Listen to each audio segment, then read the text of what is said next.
My name is Quinn. For other people, I'm a drummer, percussionist, and work with a lot of composers and play a lot of different instruments, but for other people, mainly drums and percussion.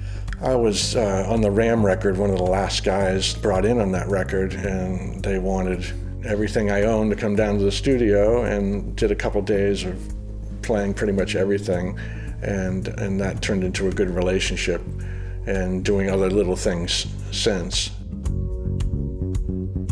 So my friend, an engineer, recommended me, and the record was nearing completion, but I didn't really know who they were. I sort of heard them, and so I went down there and met them, and they were the nicest guys. I really just played for 2 days, jumping around from drum kit to percussion, and playing to click track, play 16 bars of this, play 16 bars of this, play a little bit of this, and just getting things that they could sample, use, other things I played on top of existing tracks. They were basically done with the record, and they had me come in, and I was just going from instrument to instrument and playing, and they were like, wow, we love that, and it's just all, here's the tracks we already recorded, what do you hear on it?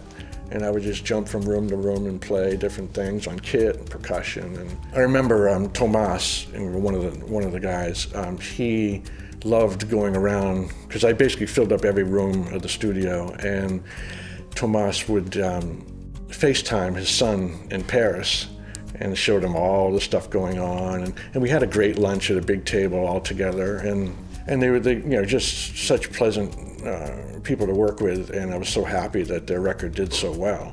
And since then, they've done, Guy-Man did a project that I worked on a little bit, and then a few years later, not too long ago, we did 4-5 days at Henson Studios. Again, every instrument I owned, took over a whole department of all my stuff, and did probably some of the best work I've done. But at the moment, it's supposedly coming out of the locker, I hear, and they're going to do something with it, I hope. Well, on Ram, I was pretty much the last person to come in on the record. All this work had been done, and I was just doing sort of some of the glue icing in there. And then the next record they were working on, I was the very first person, and literally they're working on ideas. So Tomas had this keyboard and actually had a computer program. I forgot what it was. And he was just experimenting. He was just hitting things. We were literally just trying to get vibes across. So he was on the mixing board, beautiful mixing board in there. I'm out in the studio with started on my weird drum set, the one that's over there. And he would just hit a thing.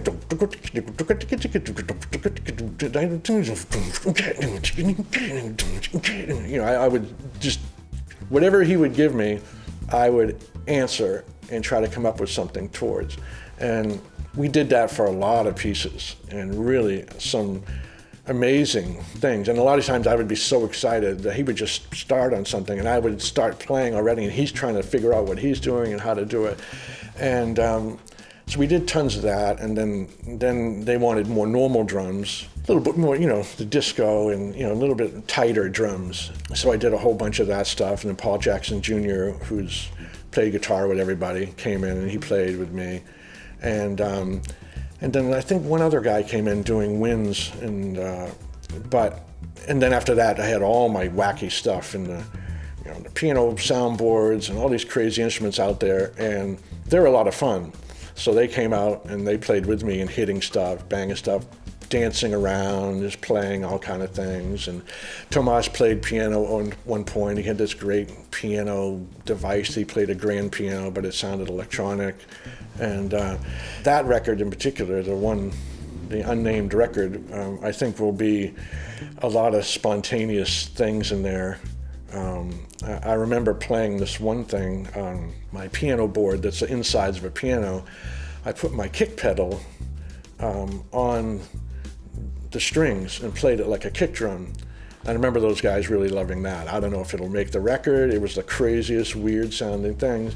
I think I did 4 or 5 days, just unbelievable. It was amazing, creative. It's such a beautiful studio with everything perfect sonically, and it sits in limbo.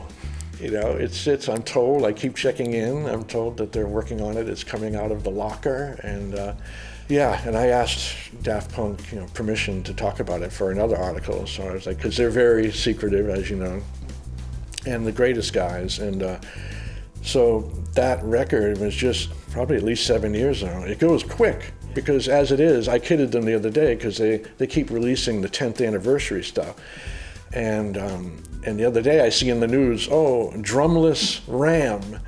So I wrote the engineer and I said, what about drums only RAM? So yeah, most of everything with them is spontaneous, because they seem to approach life and music with a lot of joy, which you hear in their music. And so I think that, it's nice, when they bring that, because you can work for other folks where it's very intense. You feel like you're under the microscope. It's you're worried about what you say, what you do, and with them it's very free, and maybe that's the language barrier too. I mean, I don't speak much French, and they speak pretty good English, but it's still, it's more about the music speaking, which everybody said that, music's universal, but really when you do work with an artist that isn't their native language, isn't in English, I think it's like it's more comfortable just to make music with each other, and that was it was like him and I, Thomas, on that record, doing a duet, like him playing some things, me playing some things, and I'm looking forward to hearing what they do with it. And so really wanted to take those samples and loops, and how do I do them live without using electronics? So that kind of led to making instruments, modifying instruments, making different things sound like a snare drum,